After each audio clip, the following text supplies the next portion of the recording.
Assalamualaikum warahmatullahi wabarakatuh. Bismillahirrahmanirrahim. Alhamdulillahirabbil alamin. Wassalatu wassalamu ala asyrafil anbiya'i wal mursalin wa ala alihi wa sahbihi ajma'in. Amma ba'du. Segenap para habaib yang saya muliakan, para kiai, para alim ulama, wabil khusus keluarga guru kita semua, abna daripada Sayyiduna Imam Al-Habib Abdul Qadir dan Habib Abdullah. Mudah-mudahan kita senantiasa mendapatkan keberkahan dari beliau berdua yang mulia ini. Pejabat-pejabat pemerintah yang hadir pada kesempatan yang baik ini, hadirin hadirat sekalian yang saya muliakan, sesungguhnya saya tidak memberikan mauidhah hasanah. Mimbar ini bukan makom orang seperti saya. Saya dulu ingat betul ayah saya Habib Taufik itu selalu mengisi khutbah Idul Fitri di Masjid Jami Malang. Cukup lama, mulai akhir tahun 70-an sampai 90-an. Mungkin Habib Hamid masih ingat. Satu ketika ayah saya itu tidak bisa hadir ke Masjid Jami Malang. Maka pengurus Masjid Jami, karena melihat badan saya yang besar, itu meminta agar saya mewakili ayah saya. Waktu itu datang ke rumah ibu saya di Singosari, pengurus Masjid Jami Malang, minta ngaturi ke saya, ya sudah, kalau Kiai Sukron tidak bisa, Gus Faiz saja. Itu masih era tahun 90-an. Badan saya lumayan besar. Ayah saya itu kemudian dengar, jadi pengurus itu ketemu saya itu masih ngaji, masih nyantri, tetapi waktu dulu karena sering ikut ayah saya itu jadi bisa niru ayah saya.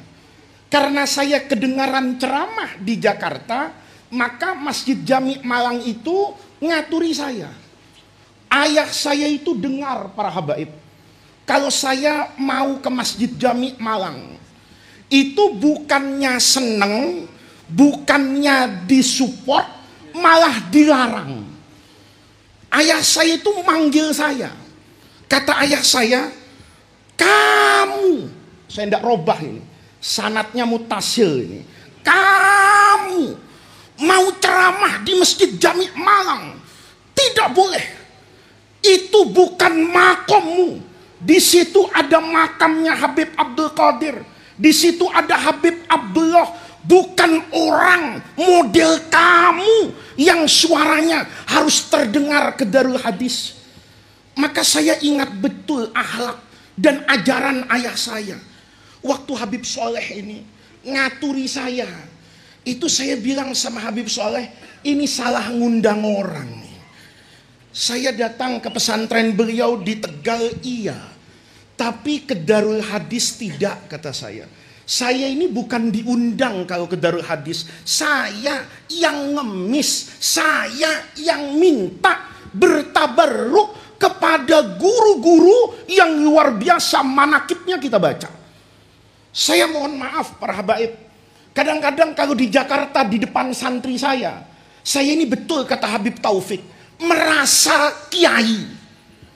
Kalau di kantor majelis ulama itu merasa ketua majelis ulama. Tapi dengar manakib tadi, rasanya saya masih terlalu jauh untuk bahkan disebut kiai penceramah. Kita ini kalau ada jauh dari orang soleh, itu kita merasa persiapan akhirat itu cukup. Tapi kalau dekat dengan orang soleh, kita sadar terlalu banyak kemunafikan yang kita perankan. Terlalu banyak acting berpura-pura soleh yang kita kerjakan. Maka hari ini saya datang, mohon maaf betul, Ini MC-nya salah ini. Ini bukan mau idho hasanah, tapi sekedar bercerita. Saya dilarang sama ayah saya dulu itu. Saya tidak tahu Habib Taufik. Kayak apa pesantren Darul Hadis ini? Kayak apa sosok Habib Abdul Qadir di masa itu 30-40 tahun yang lalu? Saya tidak ingat itu.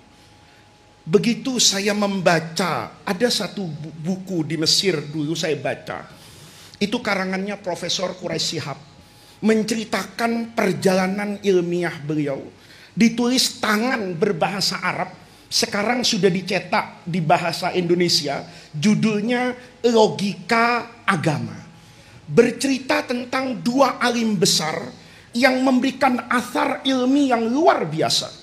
Yang pertama adalah Habib Abdul Qadir Bil Faqih, dan yang kedua adalah Grand Syekh Al-Azhar Al-Imam Abdul Halim Mahmud. Menceritakan tentang logika agama.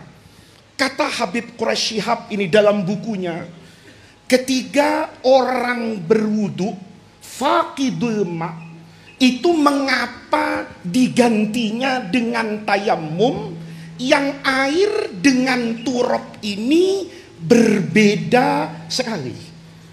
Silahkan Habib.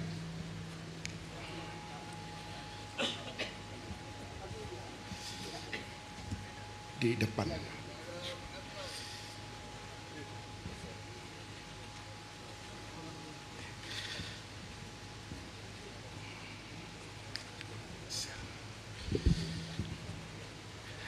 Ketiga menjelaskan bahwa air diganti dengan tanah.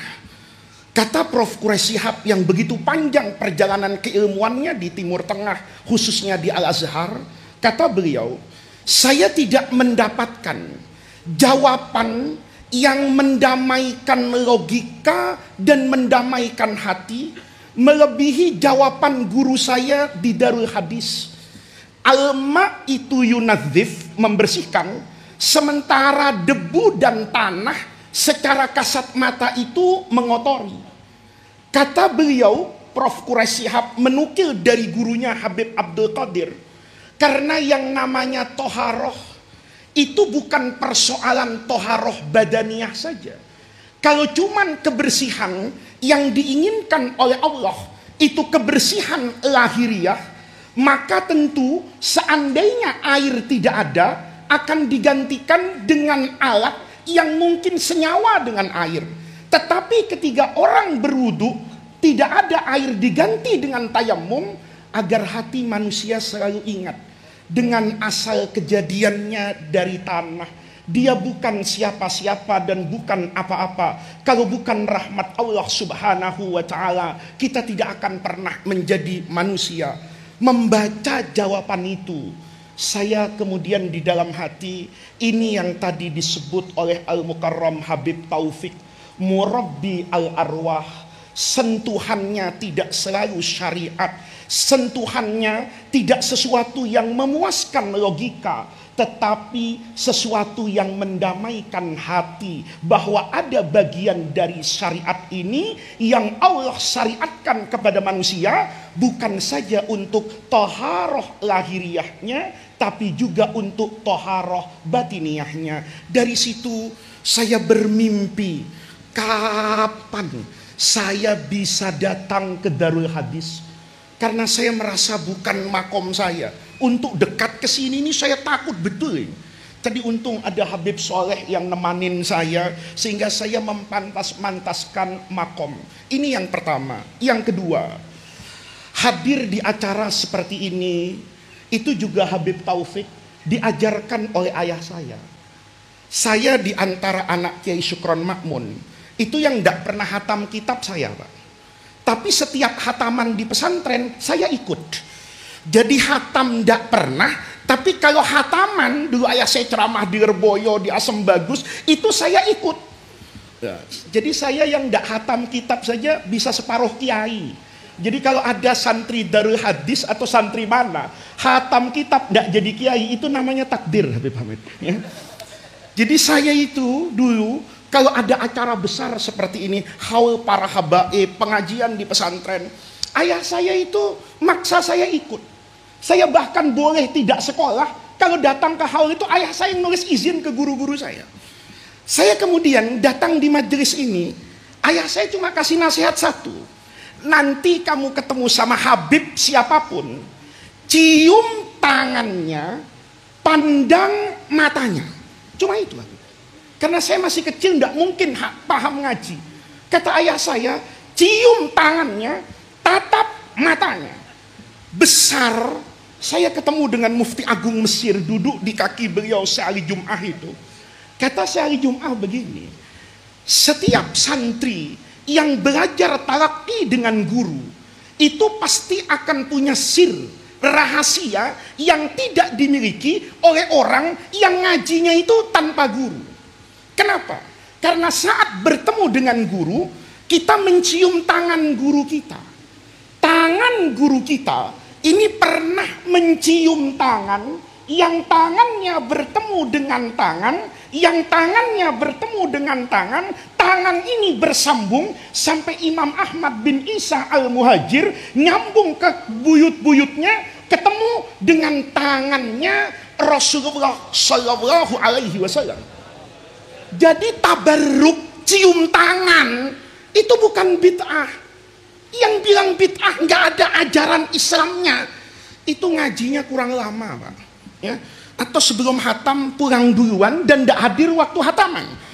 Kalau saya kan ngaji pulang duluan tapi waktu hataman datang. Ini ada orang yang kadang-kadang menanyakan ke saya, ada apa itu orang? Datang ke Malang berbondong-bondong, datang ke Solo berbondong-bondong. Itu orang yang bertanya seperti itu tidak ngerti tradisi ilmu yang diajarkan oleh generasi salaf kita. Cium tangan karena tangannya ketemu dengan Rasulullah. Itu Al-Imam Az-Zahabi punya buku namanya Syiar A'lamun Nubala, yang dengan tarikh Islamnya, ini murid Ibnu Taimiyah sebenarnya. Punya kitab namanya Mu'jamus Syuyukh. Sahabat Nabi yang namanya Sayyidina Thabit Al-Bunani itu kalau ketemu Sayyidina Anas bin Malik itu selalu mencium tangannya Sayyidina Anas. Padahal ini kan levelnya sama-sama sahabat. Tapi yang satu, ini kalau sama sahabat yang satu, tangannya itu dicium. Maka belakangan hari di masa tabi'in, muridnya itu tanya, kenapa kok tangan ini dicium? Kata Sayyidina Thabit Al-Bunani, karena tangan Anas bin Malik ini lebih sering bersentuhan dengan tangannya Rasulullah Shallallahu Alaihi Wasallam.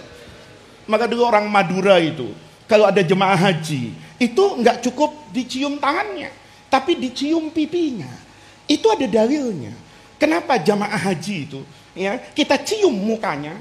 Itu karena dulu kata guru saya, muka ini pernah mencium Hajar Mu'azzam. Ini sanad kita bersambung dengan Al-Imamaini. Ilmu kita mudah-mudahan menyambung dengan ilmu Al-Imamaini. Dan mudah-mudahan kita semua seperti pesan Habib Taufik tadi, menjaga syariat kita, menjaga agama kita. Jangan sampai kita merusak sanad Al-Imamaini. Jangan sampai kita sekedar mengaku murid beliau, tapi akhlak dan kelakuan serta ilmu kita itu tidak sesuai dengan apa yang dicita-citakan oleh beliau berdua. Mudah-mudahan Allah jadikan jam'ana hadza jam'an marhuma wa tafarruqana min ba'dihi tafarruqan maksuma. Mudah-mudahan kita semua abna ahli sunnah wal jamaah di Indonesia ini senantiasa bisa bersatu, belajar bersama, belajar kepada kiai, belajar kepada habaib, menghormati tradisi pesantren, menghormati tradisi majelis-majelis yang ada para habaib abna Rasulullah Shallallahu Alaihi Wasallam. Terima kasih atas kesempatannya. Mohon maaf atas kata-kata yang tidak pantas. Wallahul muwaffiq ila aqwamit thariq. Wassalamualaikum warahmatullahi wabarakatuh. Afwan.